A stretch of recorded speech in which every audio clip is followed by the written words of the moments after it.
Heather Boushey is Executive Director and Chief Economist at the Washington Center for Equitable Growth. Her research focuses on economic inequality in public policy, specifically employment, social policy, and family economic well-being. And her latest book from Harvard University Press, Finding Time: The Economics of Work-Life Conflict, the New York Times has called Boushey one of the most vibrant voices in the field, and Politico twice named her one of the top 50 thinkers, doers, and visionaries transforming American politics. Boushey writes regularly for popular media, including the New York Times, Room for Debate, The Atlantic, and Democracy. And she makes frequent television appearances on Bloomberg, MSNBC, CNBC, and PBS. She previously served as chief economist for Hillary Clinton's transition team and also as an economist for the Center for American Progress, the Joint Economic Committee of the U.S. Congress, the Center for Economic and Policy Research, and the Economic Policy Institute. She sits on the board of the Opportunity Institute and is an associate editor of Feminist Economics. She took her PhD in economics from the New School for Social Research and her BA from Hampshire College. Please join me in welcoming Heather Boushey. Heather, thank you for coming. Thank you. I always hate the bio reading part of the event. I'm sorry. No, it's always so like, oh, golly. Well, I thought we'd jump right into it. Yeah. So you discuss throughout the book that the success of our economy involves more than just success in the business sector, which is a little different than the way most people, both in the business community and outside of it, think of the economy. Could you describe for us your vision of who the important actors in the economy are and what this more comprehensive picture means for how we should think about assessing a successful economy? Yeah, happy to start there. First of all, thank you so much for inviting me here today. This is really fun, and it's a pleasure to be here. And welcome to all of you.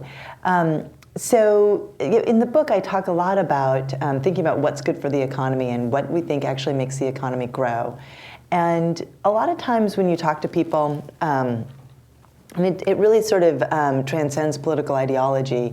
When you talk to people about what they think is actually good for the economy, you get this story that is very much a supply-side story. It's about, well, when costs are low for businesses, when wages are low, they can hire more people, or if there's less regulations that mean that businesses have to jump through hoops. These are all things that allow businesses to grow, and that, therefore, is what we need to do as policymakers, because that's what's good for the economy.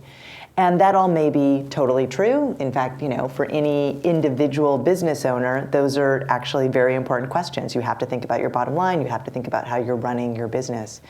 But when you step back and think of the role of what policymakers need to be thinking about or what economists think about, you have to think of not just that narrow business perspective. That's just one slice of the bigger picture, right? And so even sort of thinking about the business, it's like, well, so an employer has to think about where they're going to get talented people to hire. Those people don't just emerge out of nothing. They're created by families. They're educated in schools. There's all of these institutions that have to create that talented labor pool for that employer so that they can actually have somebody whose wages they don't want to go too high to pay. They also have to think about whether or not there's consumers for whatever it is they're making. And part of what businesses do is try to figure out things that people want to buy, but they also need people who actually have money that can buy those things. They need to have that consumer base available. And that, we're talking a lot these days about the role of trade in consumption. So, one role policy has is whether or not we allow people from other countries to buy our goods or whether or not we import them. That's a policy question around consumption. But it's also around the well-being of families, because families comprise the vast majority of end users of any, of most products produced in the United States. So, when you kind of step back and look at this bigger picture, there's a lot of things that firms don't control, but that are about the institutions and the supply of people and consumer demand that sit around what individual businesses do. So if you want to understand actually what's good for the economy, you have to take that larger picture. So in the book, I talk about it that we need to think of both families and firms and both of their roles in the economy. And the book is called Finding Time. A lot of what it's about is thinking about the conditions under which people sell their time to employers and the conditions under which employers buy that time, how those two interact, that it's not just the business perspective, but you have to put both together to really understand what's happening. So if we, up until this point, haven't really considered the family aspect of the economy, it seems as though our picture or our understanding of how the economy actually works is pretty skewed. So what does this say about the measures we're currently using to judge our economy's health? Yeah, that's a great question. So there's 2 points I want to focus on in that. I mean, one is that one of the things I really struggled in with the book and struggled in terms of thinking about how to advise policymakers is that when you think about what we learn in economics, what economics teaches us, so often the models, I mean, almost universally, the models start by thinking about an individual's actions. How is it that an individual will act in the economy? And that's an important place to start. But the reality is that most of us actually do the majority of our consuming and educating the next generation and even thinking about labor supply. These decisions happen inside families. And there's certainly economists that have thought about that, but that sort of hasn't infiltrated everything in terms of how we think about what's good for the economy. So one sort of starting place for the question you asked is that thinking about not just sort of the individual, but opening it up to really think about the family side of the equation. To take a step back, one of the things that we watch every quarter is the nation's gross domestic product, right? So that's the big number that comes out. One of the most important numbers in terms of measuring our economy, along with, I would argue, the employment rate that comes out on the first Friday of each month and how well wages are doing, and the income data that comes out once a year. But we watch this GDP data and we think it means something about our economy, right? So we know now that the U.S. economy produced $18 trillion worth of goods and services in 2016, which is the largest of any country in the world, and it's probably actually therefore the largest of any country in any world ever, right? Because we're growing over time. But one question that doesn't answer, that aggregate doesn't answer, is what does that actually look like across families? What does that actually look like across America? And there's scholars who are digging into this question and sort of trying to understand the connection between how well the economy is faring and what that actually looks like inside families all across the United States. And they're finding that if you look at economic growth between 1980 and 2014, the U.S. economy grew by 61% for every adult in the United States. So 1980 to 2014, 61% per adult. But then when you actually match the data up and look at what that looks like inside families, what you find is that translates into a 1% growth rate for all adults living in families making less than, in the bottom 50% of the income distribution. So the economy grew by 61%, but families in the bottom half, people in the bottom half, saw a 1% gain over that time period, while those at the top saw these enormous gains. The top 1% saw gains of about 204%. So when you open up and you're not just thinking about the business case, you're not just thinking about the traditional measures we use, you can get a deeper understanding of what this looks like across families. That number on what growth looks like across the income distribution is very important when you think about what that means for consumer demand. So if the economy is growing, but most people aren't actually gaining from growth, we can't expect them to be increasing their consumption year after year after year unless they're taking on more debt, which is something I talk about, how that affects family economic security. It also has implications for the capacity for families across the income distribution to be able to educate the next generation, to be able to provide the health and well-being and all this that we need that is actually then supporting not only people, which is certainly important, but supporting our future labor supply. Great, thank you. So that leads kind of to the next question, which is, one thing you make clear throughout the book is that the economics of work-life conflict is not just a women's issue. It's not just an issue for professional workers or for low-wage workers. Really, it's an issue for everyone. What led you to that insight? And could you please describe for the audience briefly how you segmented your analysis? Yeah. For a long time, I started out. I'm an economist, and I came to these issues because my primary research interest is understanding the well-being of America's families, economic well-being, and so that's what I've studied and sort of thought about. And over time, one of the most important trends that we've noticed since the 1970s that has affected American families is the movement of women out of the home and into the labor force. It's had huge effects on family income. It's affected the time families have. So that was sort of my initial, I was like, oh wow, okay, this is the important thing.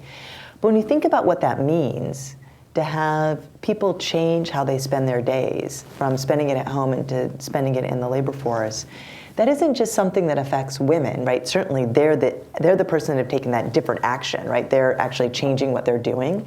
But that actually then affects everyone around them. It affects their partners, it affects their children, it affects their communities, it affects PTAs, League of Women Voters, all the volunteer things that women used to do.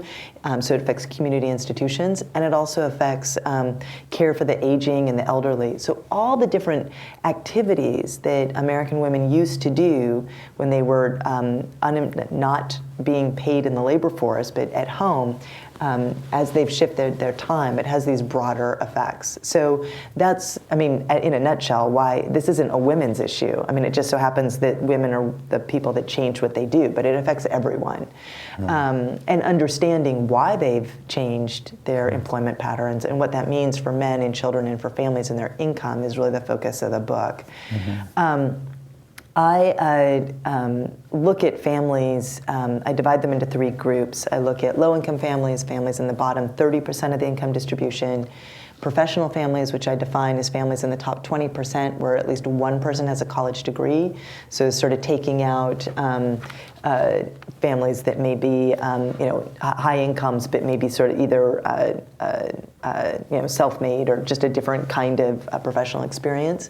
And then the middle is sort of the middle 50%. So I talk about what the economics are of those families, how they've shifted over time, and look at them as three different groups.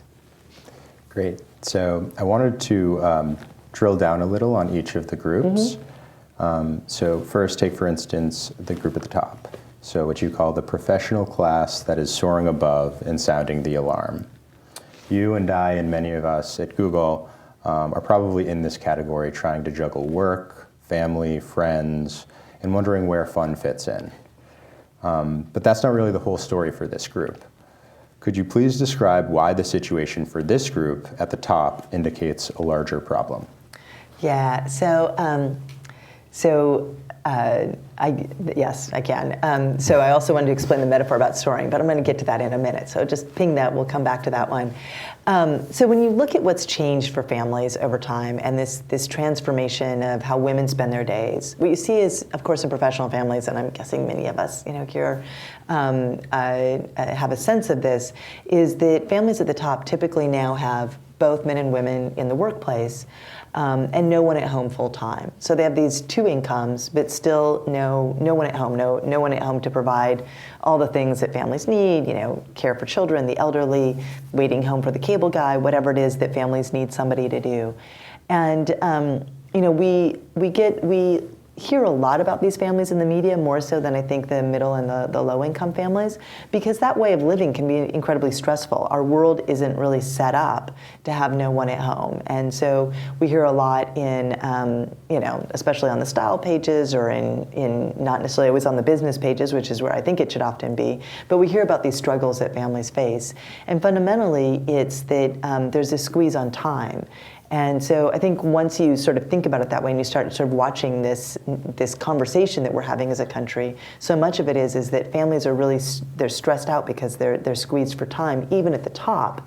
Because money can purchase some things. It can purchase prepared meals, it can purchase childcare, but what it can't purchase is that that family meal together, right? If you actually want to spend time with your children or your spouse or your loved one or your ailing mom, like you actually still need that time to do that, and how to juggle that when you have two careers that often take up very long hours. So I talk a lot in the book about how we need to recognize what long hours do to families, and what the lack of access to paid time off, paid family leave, paid both parental and family caregiving leave, and access to high quality, affordable care means. And that even for families at the top who can afford to outsource childcare, elder care, whatever it is that they need, there's still that stress and anxiety around it. Yeah. Sure. So then, yeah, you can take a look at the lower end of the spectrum now, the stuck low-income families. So this group has struggled for some time. Have you noticed that something has changed for this group? And compared to the group at the top, is there something that's not getting enough attention here? Yeah. Well, in the book, I try to actually lay out some parallels between how we think about the challenges for professional families and how you see similar challenges for low-income families. Of course, they look very different because of resource constraints in low-income families. But one commonality is that low-income families also don't have a full-time stay-at-home caregiver, just like families at the top. But they're doing it typically with one, disproportionately, they have one caregiver, one parent, if it's a family with children. So they have one parent, and that parent also works. So they don't have they also are struggling with the time constraints that families at the top are, but they're doing it on one earnings, rather than two, which families at the top have. So that's sort of one commonality where I think we could be thinking about the challenges that low-income families face and how that, are there solutions that might hit both kinds of families? It's sort of one of the things that I'm always looking for. How can we actually get to some sort of action? So one of the things that's changed for low-income families, of course, over the past half century, has been this movement away from stable family structures. So it used to be that the probability of having two parents and a stay-at-home mom was much more similar across families, top, middle, and bottom. Certainly when we laid out the basics of our nation's social insurance and labor protections in the 1930s, it was a case that the majority of families looked like that, sort of that traditional family, even if they were low-income families. And one of the things that's been well documented is that alongside rising inequality, you've seen this rising disparity in family structure. And so families at the bottom increasingly have unstable families, families that are mixed, divorce, remarriage, and the like. And that is both chaotic, but too often leaves families still with no one at home to provide care, but still having insufficient income. So that's one big change. The second, of course, is that jobs are changing. And what you've been seeing, especially among low-income families, is an increase in scheduling unpredictability. So alongside the fact that incomes for low-income families pretty much haven't grown since 1979, you've seen this increase in scheduling unpredictability, which makes it hard to figure out how you're going to go to school or juggle childcare, any of the things that you need to do if you actually don't know what your schedule is more than a few days in advance. So that's one thing. And then third, of course, is the lack of income growth that you've seen for families at the bottom, even though they have they typically have this earner. And in fact, for low-income families, if you hadn't had that increase in women's labor force participation rates and the added wages of women, family income would have fallen much further than it actually did between 1979 and 2014. Your last group is the middle class. You used stalled middle class, the way that you describe it. What struck you most about this group when you looked at them? Well, it's the biggest group. And this is sort of the sword stuck and stalled kind of metaphor. In the book, I talk about the middle class, and I'm from Washington State. I grew up near Seattle.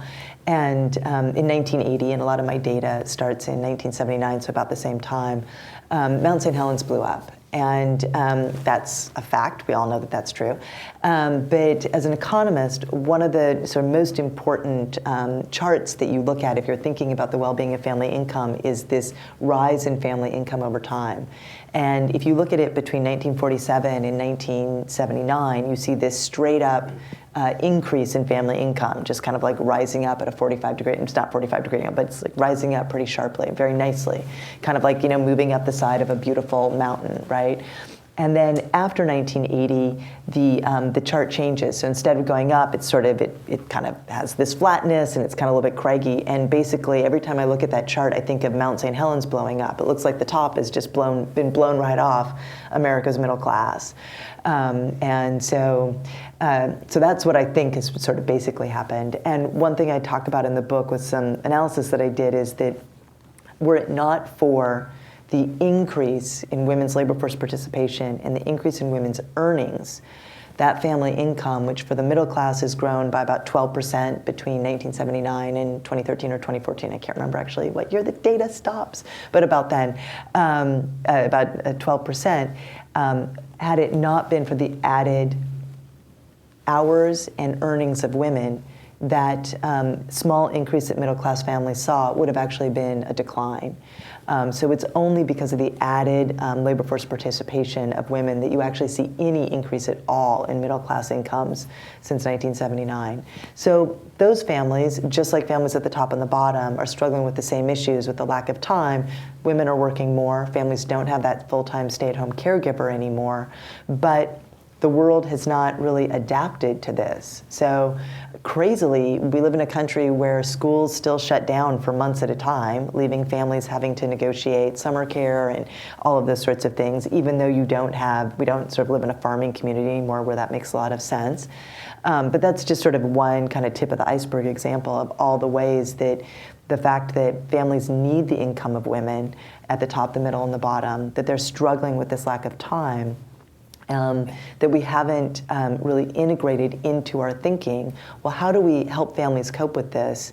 And then, of course, throughout the book, I talk about, well, there are economic implications of not addressing this, right? Because even though families are working more, they're doing so in a way they're really struggling, and there are potential downsides to the economy.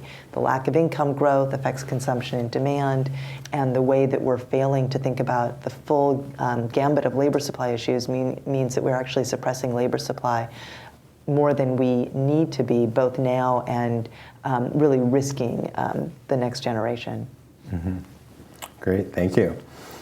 And so you propose a number of policy ideas to address these challenges, and you point to states or cities that have already implemented and laid a foundation for these policies. Are any of these policy ideas in particular gaining momentum either at the state and local level and/or at the federal level? And are there any other policy ideas that you didn't mention that you hope a state or local area might experiment with? I love the focus on state and local. That's fantastic. When I started working in this area, I started doing work around work-life issues in the mid-aughts, and at that time we had to look a lot abroad for ideas and for what was happening.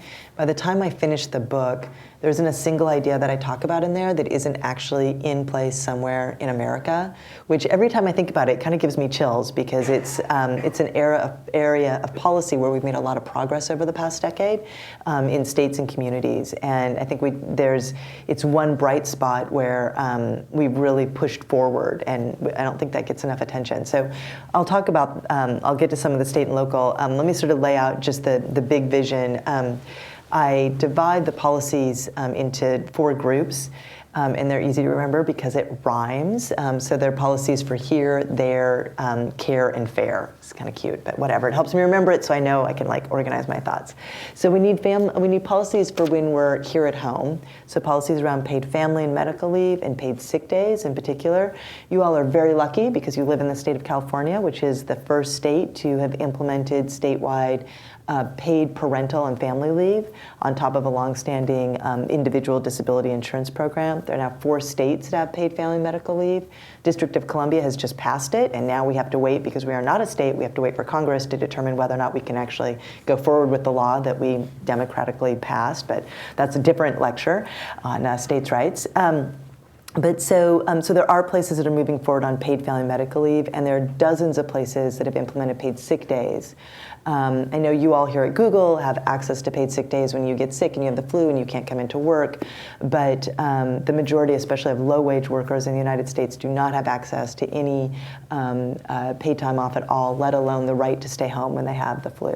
So that's the first area, and one where we've seen a lot of really exciting movement at the state and local level. And in fact, in November, 2 states move forward on paid sick days for their states, requiring that employers provide 5 to 7 days of paid sick days. The second is that we need policies for when we need to be there at work, not at home, and to make that work for families. And here in that bucket, I put things like predictable scheduling, making sure that we have adequate overtime protections and protections for part-time workers, and also the right to request flexibility. So for in the United States today, less than 1 in 10, far less than 1 in 10 private sector workers are represented by a union, and millions of people don't even have the right to ask their employer if they want to have a flexible schedule, and millions of people don't know their schedule more than a few days in advance. Now, I often don't know my schedule more than a few days in advance, so this also happens to professional workers, but we're paid a lot more money than folks that work in retail or in food service who have to deal with unpredictable schedules but have to do it on a lot less income.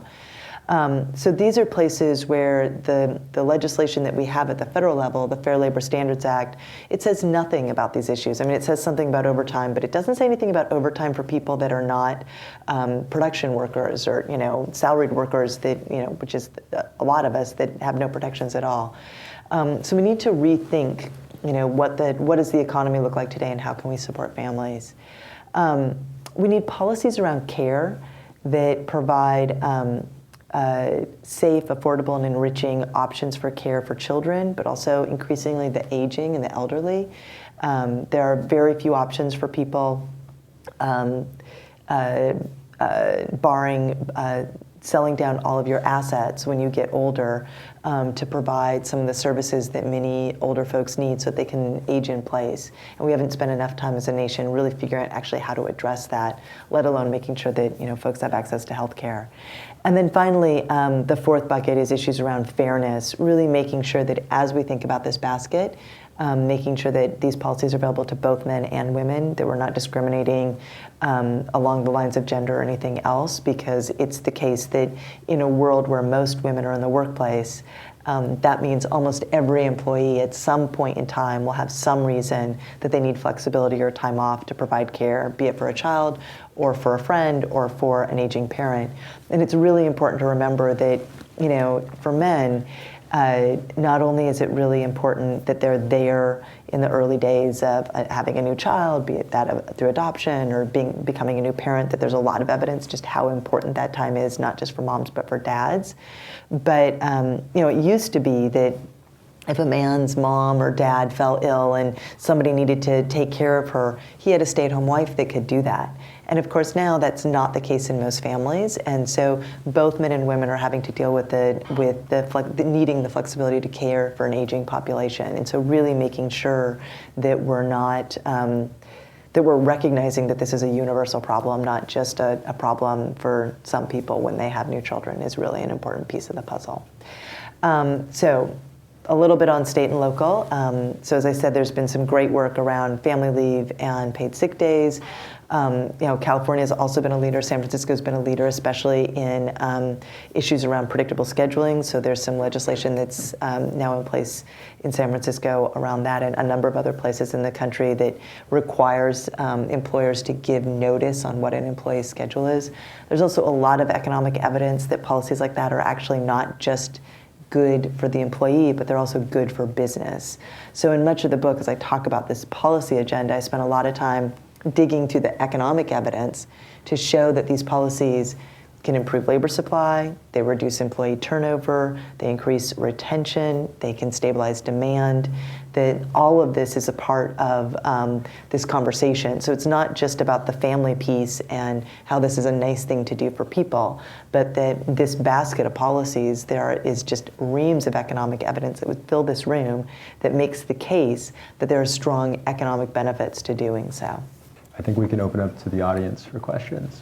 So I think that was a lot of interesting policy advice, but what about individual professionals such as ourselves for balancing work and life? What advice would you give us? Oh, okay. Well, golly, that's a tough one. I assume that you put in long hours. I think that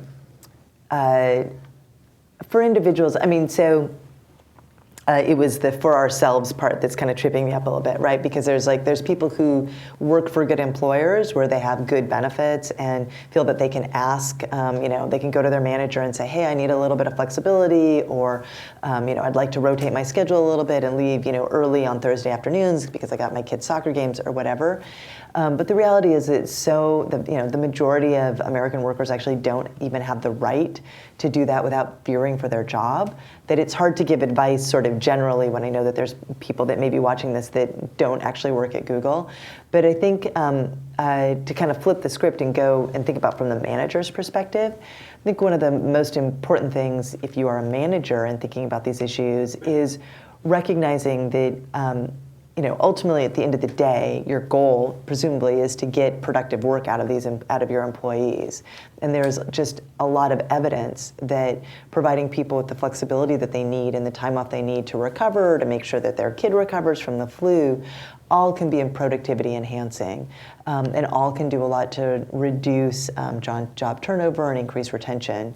A number of years ago, a colleague of mine and I looked at all the good studies we could find on the cost of job turnover and what that looks like across the wage spectrum. Because you hear job turnover can be very expensive if you have a very important employee that you have to replace. But for those line workers or those retail workers, it's nothing. It doesn't matter. Like cost of turnover is really low or something. You sort of hear that in the common discourse. So anyway, we looked at every study we could find, and this was, I think, maybe almost 8 years ago that I did this. So I'm sure there's new studies that have come out, but of all the studies we could find, we found that if you look across people, and again, this was a while ago, but people are paid from like $20,000, $30,000 a year all the way up to about $75,000 a year, which in today's dollars would probably be closer to about 80 or 90.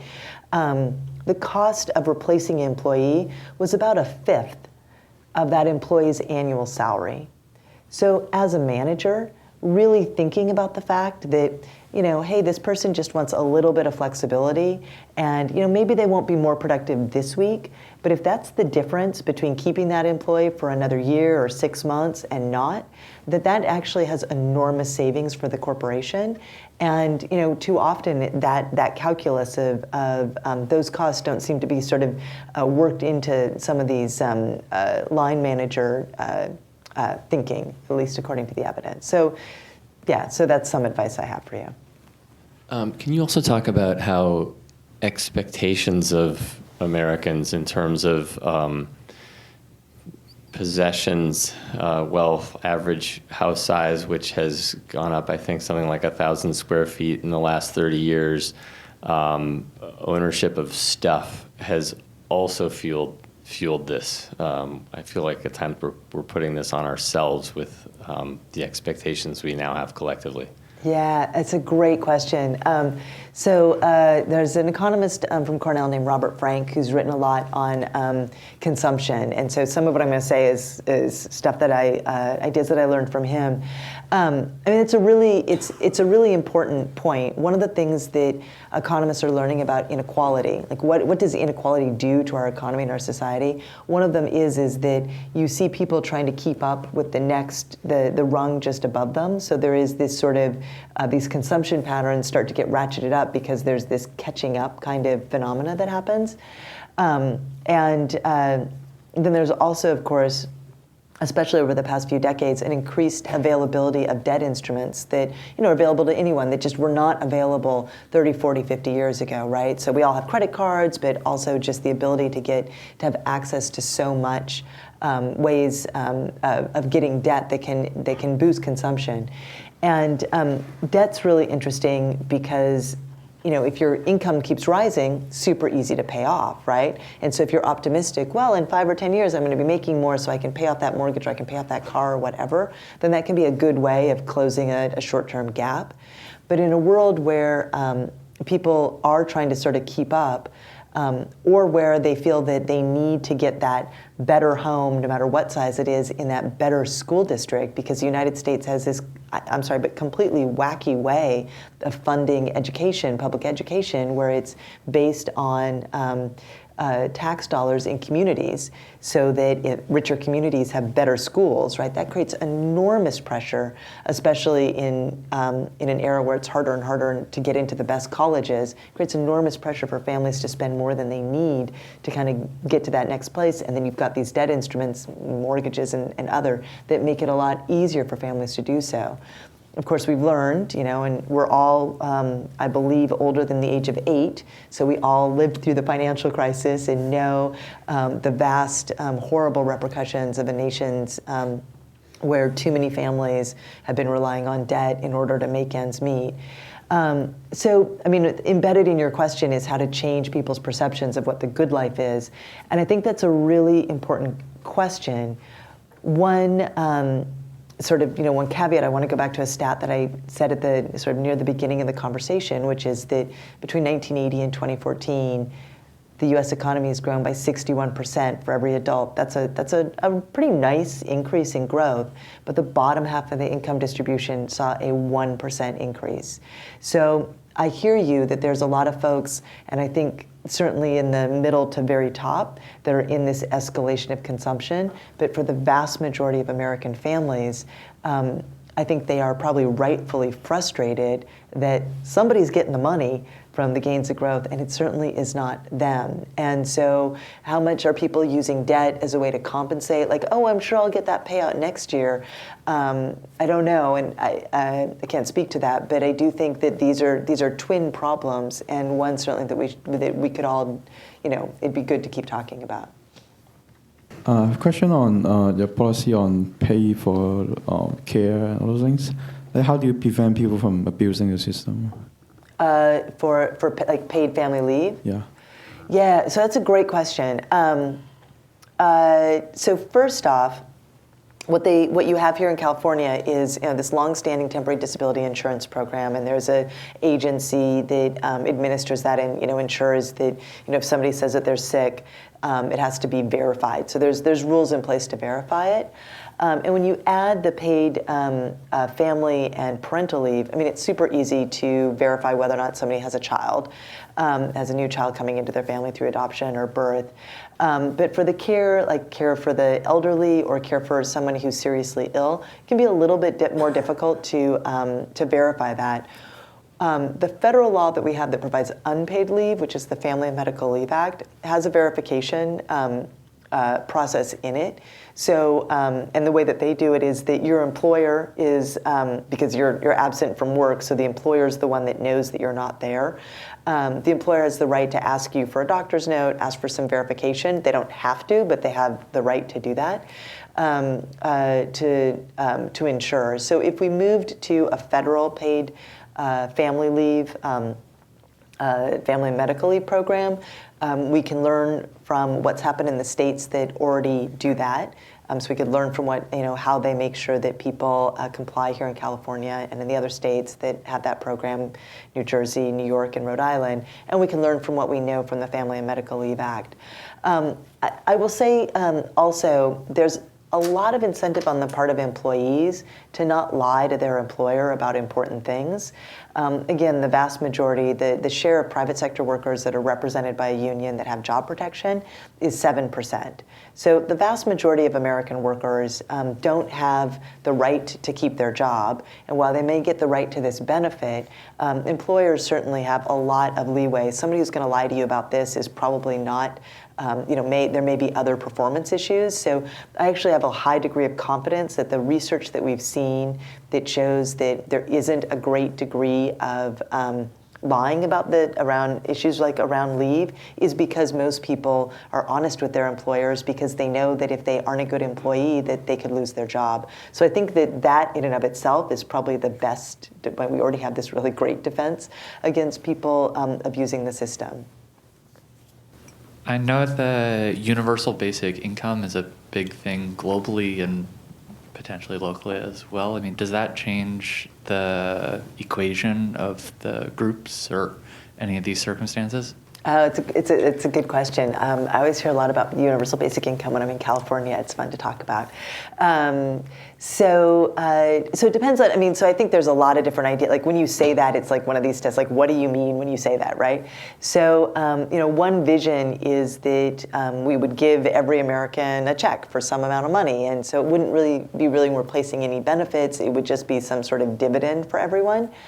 Another vision, and it's certainly what the United States thought about, the Nixon's Family Assistance Program for the 1970s, which was a basic income guarantee, was a way of really providing a basic income so that everyone in America would not fall below some threshold level. So you could set some level and say, okay, if you're poor, here's this basic income.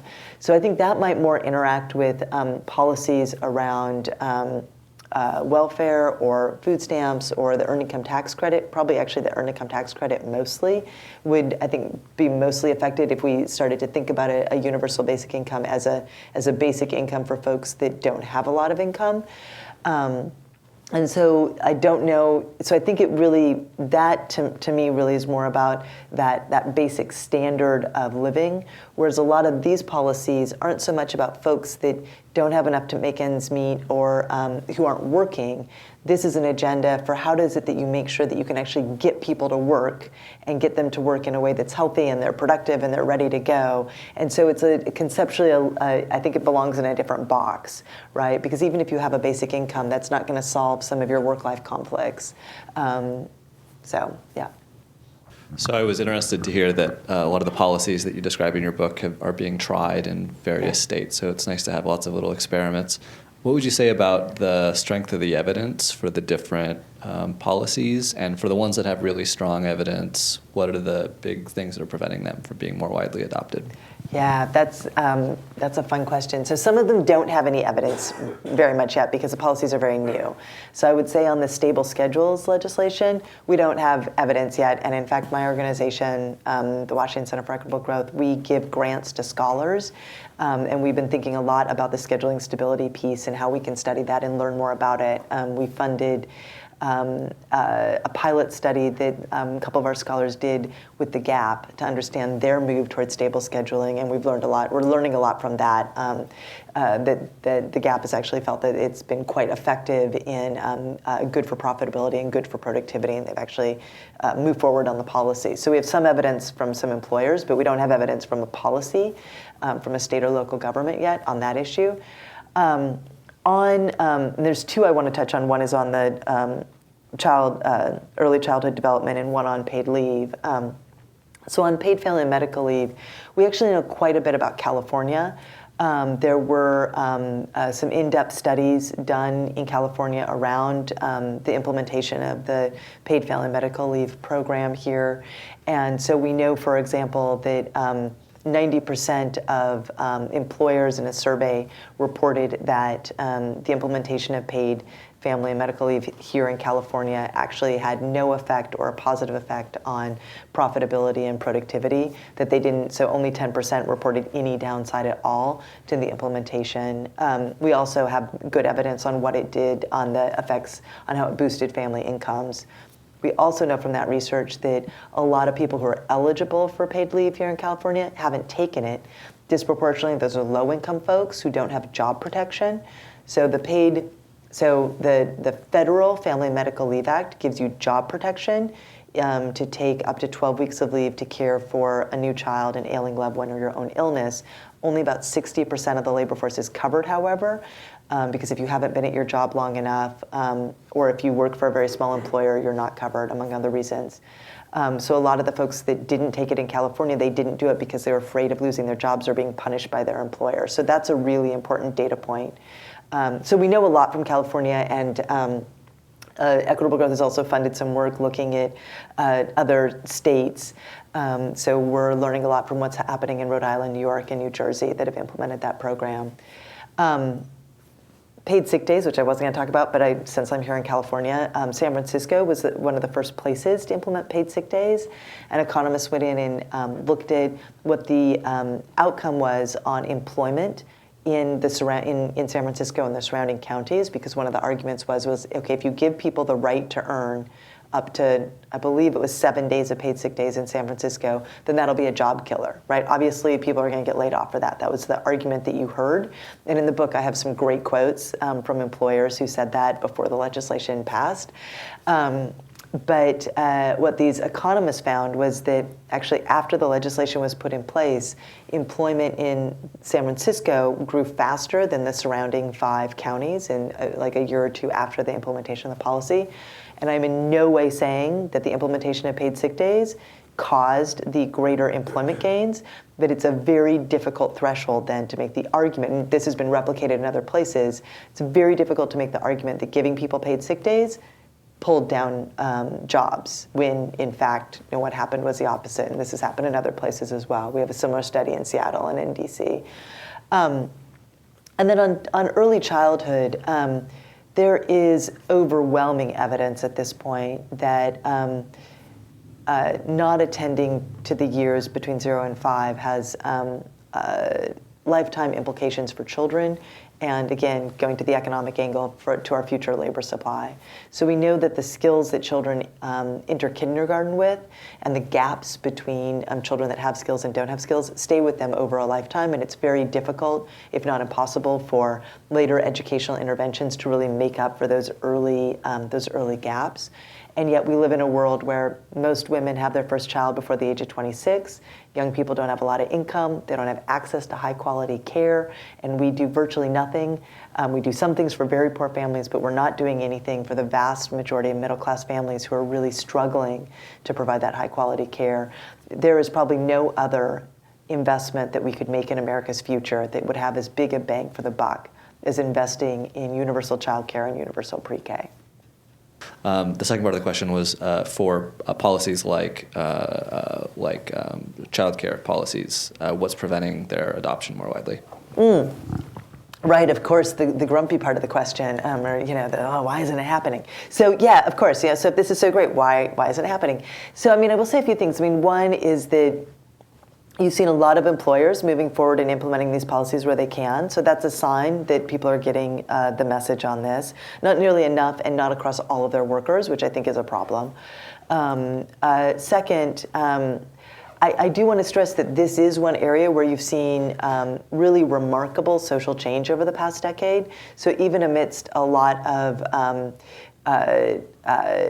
lack of progressive movement in places around the country on policies, this is really a bright spot. We've implemented universal social insurance programs in 4 states in the past decade, which is an amazing accomplishment. So, and then it's passed in a couple of others, but hasn't been implemented yet. So I think that there is a lot of forward momentum, and then all the places that have done paid sick days and the like, and places like DC and other places that have universal pre-K. We have free universal pre-K in the District of Columbia.